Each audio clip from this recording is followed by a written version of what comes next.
리브가가 집안 자기에게 있는 그의 맏아들 에서의 좋은 의복을 가져다가 그의 작은 아들 야곱에게 입히고 또 염소 새끼의 가죽을 그의 손과 목에 매끈매끈한 곳에 입히고 자기가 만든 별미와 떡을 자기 아들 야곱의 손에 주니 야곱이 아버지에게 나아가서 내 아버지여, 내가 여기 있노라. 내 아들아, 네가 누구냐? 야곱이 아버지에게 대답하되 나는 아버지의 맏아들 에서로소이다. 아버지께서 내게 명하신 대로 내가 하였사오니 원하건대 일어나 앉아서 내가 사냥한 고기를 잡수시고 아버지 마음껏 내게 축복하소서. 내 아들아, 내가 어떻게 이같이 속히 잡았느냐? 아버지의 하나님 여호와께서 나로 순조롭게 만나게 하셨음이니이다. 내 아들아, 가까이 오라. 내가 과연 내 아들 에서인지 아닌지 내가 너를 만져보려 하노라. 야곱이 그 아버지 이삭에게 가까이 가니 이삭이 만지며 이르되 음성은 야곱의 음성이나 손은 에서의 손이로다. 그의 손이 형 에서의 손과 같이 털이 있으므로 분별하지 못하고 축복하였더라. 내가 참 내 아들 에서냐? 그러하니이다. 내게로 가져오라. 내 아들이 사냥한 고기를 먹고 내 마음껏 내게 축복하리라. 야곱이 그에게로 가져가매 그가 먹고 또 포도주를 가져가매 그가 마시고 내 아들아, 가까이 와서 내게 입맞추라. 그가 가까이 가서 그에게 입맞추니 아버지가 그의 옷에 향취를 맡고 그에게 축복하여 이르되 내 아들의 향취는 여호와께서 복주신 밭의 향취로다. 하나님은 하늘의 이슬과 땅의 기름짐이며 풍성한 곡식과 포도주를 내게 주시기를 원하노라. 만민이 너를 섬기고 열국이 내게 굴복하리니 내가 형제들의 주가 되고 내 어머니의 아들들이 내게 굴복하며 너를 저주하는 자는 저주를 받고 너를 축복하는 자는 복을 받기를 원하노라.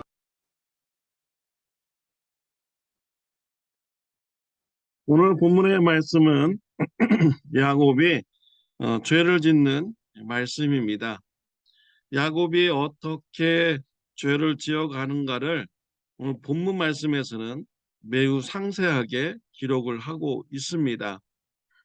왜 이렇게 자세히 기록을 했을까요? 죄의 심각성을 알게 하기 위한 것입니다. 저와 여러분들이 죄의 심각성을 알고 죄를 경계하는 삶을 사시는 축복이 있으시기를 바랍니다. 또한 죄의 심각성을 알고 또 죄의 그런 심판이 무엇인지 또 우리가 알 수 있는 저와 여러분들이 되시기를 바랍니다. 야곱의 어머니 리브가는 야곱이 축복 기도를 받게 하기 위해서 아버지를 속이고자 합니다. 이러한 죄의 제안에 대해서 야곱은 거부를 하였습니다. 그러자 리브가가 옆에서 자꾸 부추깁니다. 에서의 옷을 입혔습니다. 그리고 염소 새끼의 그런 가죽털을 야곱의 팔에 붙였습니다. 맛있는 음식을 해서 야곱의 손에 쥐어 주었습니다. 이제 등을 떠밀어서 아버지 이삭에게 가서 거짓말을 하고 축복 기도를 받으라 라고 했습니다. 이때까지만 해도 야곱은요 죄에 대해서 소극적인 이런 자세였습니다. 죄를 짓지 않으려고 했지만 어머니가 죄의 길로 다 준비시켜주고 떠밀었던 것이지요. 어머니에 떠밀려서 아버지 이삭에게 나가게 됩니다. 야곱은 이삭을 향하여서 아버지라고 부릅니다. 이삭은 눈이 어두워서 아들을 알아보지 못합니다. 네가 누구냐? 라고 물어봅니다. 야곱은 에서입니다 라고 거짓말을 하였죠. 음식을 준비해서 왔으니 드시고 축복 기도해 달라고 합니다. 이삭은 어떻게 이렇게 빨리 사냥을 해서 음식을 준비해 왔느냐라고 매우 의아하게 질문을 하였습니다. 야곱은 대답하기를 여호와께서 순조롭게 만나게 해 주셨습니다 라고 하였습니다. 여러분 보십시오. 야곱의 죄 짓는 모습이 어떻습니까? 처음에는 등 떠밀려서 죄의 자리로 갔지만 이제는 야곱이 자신이 적극적으로 죄를 짓는 이런 모습이 나옵니다. 자신의 입으로 거짓말을 막 하기 시작했고요. 나중에는 궁지에 몰리니까 여호와의 이름까지 불러가면서 거짓말을 하였습니다. 한번 거짓말하기 시작하니까 계속 거짓말을 할 수밖에 없는 이런 상황이 돼버린 것입니다. 죄가 바로 그렇습니다. 일단 죄가 들어오게 되면 멈추기가 힘듭니다. 계속해서 죄를 짓고 또 짓고 또 짓을 수밖에 없는 이러한 길로 갈 수밖에 없는 것이죠. 그것이 죄가 무서운 것입니다. 우리 예수님께서 죄에 대해서 비유하기를 누룩에 비유하였습니다. 누가복음 12장 1절에 보면요. 바리새인들의 누룩 곧 외식을 주의하라 라고 했습니다. 외식하는 죄, 이런 죄를 누룩에 비유했습니다. 누룩이 빵에 들어가면은 온 빵을 썩게 만드는 것이 바로 누룩인 것이죠. 죄가 그렇습니다. 아무리 작은 죄라도 일단 짓기 시작하면 계속 거짓말을 해대고 죄를 지어 나갈 수밖에 없는 이런 상황이 되면 더 큰 죄로 나아가는 것이 바로 죄의 모습인 것입니다. 사도 바울은요, 고린도전서 5장 6절 말씀에 보면은 너희가 자랑하는 것이 옳지 아니하도다. 적은 누룩이 온 덩어리에 퍼지는 것을 알지 못하느냐라고 했습니다.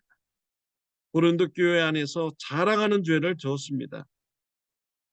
이러한 자랑하는 죄를 지면 그 죄가 온 교회에 다 퍼지게 된다.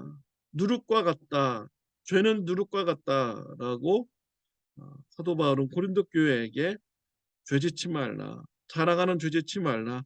권면을 하였습니다. 고린도전서 5장 8절에 보면 악하고 악의에 찬 누룩으로 또 말고 누룩이 없이 오직 순전함과 진실함의 떡으로 하자라고 하였습니다. 죄의 누룩을 경계하고요. 우리 성도는 순전함과 진실함의 삶으로 신앙생활해야 된다라고 바울은 권면을 한 것입니다. 사랑하는 성도 여러분, 우리가 죄의 심각성을 우리가 알아야 됩니다. 작은 죄라도 모양이라도 흉내내지 않고요. 용납하지 않는 삶이 되시기를 바랍니다. 진실한 삶이 저와 여러분들에게 풍성하시기를 바랍니다. 이삭은 뭔가 이상하다라는 이런 생각이 들었어요. 그래서 확인 절차를 더 합니다. 야곱의 팔을 만져봅니다. 그리고 야곱에게 와서 입맞춤을 해보라 라고 하고 야곱을 껴안아서 봅니다. 분명히 목소리는 야곱인데 팔은 에서의 팔이다 라고 말하죠. 아마 이삭이 야곱을 껴안았을 때 아마 야곱의 냄새가 이렇게 났을 것입니다.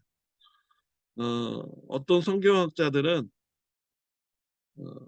이삭이 야곱인 줄 알고 축복 기도를 했을 것이다 라고 이렇게 말하는 성경학자도 있습니다. 그러나 성경에서는 이삭이 알고 있었다라고는 말하고 있지 않아요. 근데 참 신기한 것이요. 이삭이 축복 기도를 할 때 에서의 이름을 부르지 않습니다. 그래서 어, 이삭은 알고 있었다라고 이렇게 주장하는 사람들도 있습니다. 이삭이 몇 개의 그런 확인 절차를 한 후에 축복 기도를 줍니다. 축복 기도의 내용은 두 가지였습니다. 첫 번째로는 물질적인 축복입니다. 땅의 축복을 받고 땅으로부터 많은 소산물을 내는 이런 땅의 축복, 그래서 물질의 축복 기도를 주었습니다. 그리고 두 번째로는 하나님이 함께 해주시고 하나님께서 지켜주시고 보호해 주시는 이런 영적인 축복 기도를 하였습니다. 정상적이라면은 어떻게 해줘야 됩니까? 이삭이 두 명의 아들이 있기 때문에 한 명에게는 물질의 축복 기도를 해주고 또 다른 한 명에게는 영적인 축복 기도를 해주는 것이 공평한 그 아버지의 그런 모습일 것입니다. 그런데 이삭은요, 이 두 가지의 축복 기도를 모두 다 한 사람에게 몰아 주었습니다. 이삭은 에서인 줄 알고 그냥 다 줘버린 것이죠. 모든 축복 기도를 다 준 것입니다. 그러자 어, 야곱의 마음이 어떻겠습니까? 아버지가 이상하다. 둘째에게 주는 이런 축복 기도를 남겨주지 않고 모두가 다 에서에게 주었구나 라고는 것을 알게 됐을 때 야곱의 마음이 어땠을까요? 그리 기분이 좋지만은 않았을 것입니다. 아버지로부터 인정받지 못하는 이런 아들의 마음, 이런 모습이 있어서 마음이 아마 씁쓸했을지도 모릅니다. 야곱은 아버지 이삭을 속여가지고 모든 축복을 다 받아버린 것입니다. 물질의 축복, 영적인 축복을 다 받았습니다. 여러분들은 이런 야곱의 행동에 대해서 어떻게 생각하십니까? 야곱이 거짓말하기를 참 잘했다. 이때 못 받았으면 야곱은 하나라도 못 받았다. 잘했다. 이렇게 생각하십니까? 아니면 잘못되었다고 생각하십니까? 성경에서는요, 야곱의 죄 짓는 모습을 아주 상세하게 기록을 하고 있어요. 이 이후에 야곱이 어떻게 되었습니까? 아무리 좋은 그런 축복 기도라고 할지라도요, 방법이 잘못됐습니다. 거짓말을 통해서 축복 기도를 다 가로챈 것이죠. 이것이 이삭과 야곱의 인생에서 큰 아픔을 가져다 줍니다. 이삭, 그의 가정, 두 명의 자녀들이 있는데요. 아주 살벌한 관계가 됩니다. 후에 에서가 와가지고 축복 기도를 야곱이 가로챘다는 것을 알게 됩니다. 아버지에게 가서 남은 축복 기도라도 달라고 하죠. 근데 이미 뭐 물질적인 축복, 영적인 축복 다 줘버렸는데 남은 축복이 어디 있습니까? 더 이상 줄 것이 없다라고 하죠. 에서가 화가 납니다. 그래서 야곱을 죽이려고 했습니다. 아버지가 살아계시니까 아버지가 죽으면 야곱을 죽이겠다라고 했습니다. 형제간에 불화가 생겼고요. 살인 사건이 일어나게 될 그런 살벌한 가정이 된 것입니다. 야곱이 거짓말하는 이런 죄로 인해서 가정에 살인 사건이 일어날 정도로 매우 심각한 이런 가정이 돼버린 것입니다. 이삭과 리브가는 이렇게 하다가는 아들이 죽겠구나, 살인 사건이 일어나겠구나 라고 해서 야곱을 외삼촌 라반 집으로 보내게 됩니다. 이삭과 리브가는요, 그 이후로 아들 야곱을 죽을 때까지 못 봤습니다. 죽을 때까지 못 봤어요. 거짓말하는 이런 죄 때문에 이삭의 가정에 큰 아픔이 생기게 된 것입니다. 또 야곱은 어떻습니까? 거짓말해서 축복 기도는 받았지만 외삼촌 라반 집에 갔더니 더 거짓말을 잘하는 사람을 만났어요. 야곱이 자기가 좋아하는 여자와 결혼하고 보니까 다음날 아침에 보니 자기가 좋아하는 여인이 아니었습니다. 다른 여인으로 외삼촌 라반이 바꾸어 놓았습니다. 속았죠. 그래서 7년을 더 외삼촌 라반 집에서 일해야만 하도록 했습니다.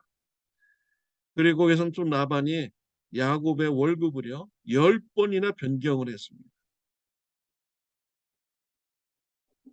거짓말로 많이 속은 것이죠.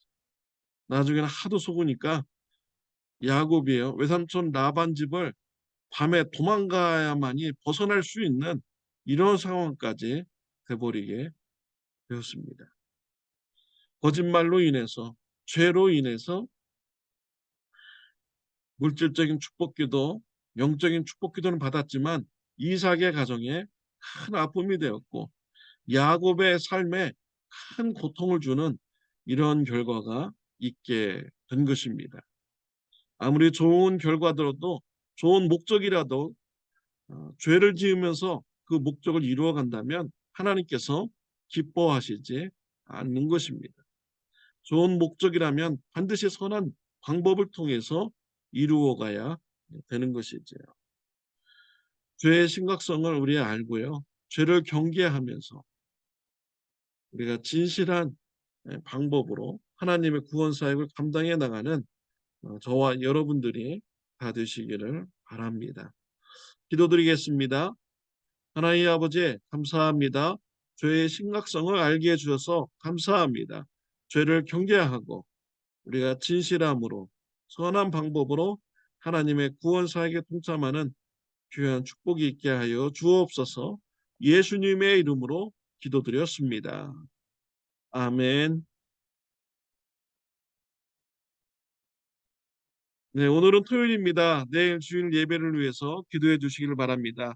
내일은 미얀마 선교사님 오셔서 선교 보고하십니다. 구호 물품비를 모금하고 있습니다. 우리 10.11반 우리 서로 선교헌금을 해서요. 미얀마 선교하는데 도움을 줄 수 있는 주일날 되시기를 바랍니다. 내일은 제자훈련도 있고요. 또 홈레스 쉘터 사역이 있습니다. 기도해 주시기를 바랍니다. 행복한 마음 가운데 사역이 이루어지도록 기도해 주시기를 바랍니다. 좋은 하루 되시기를 바랍니다.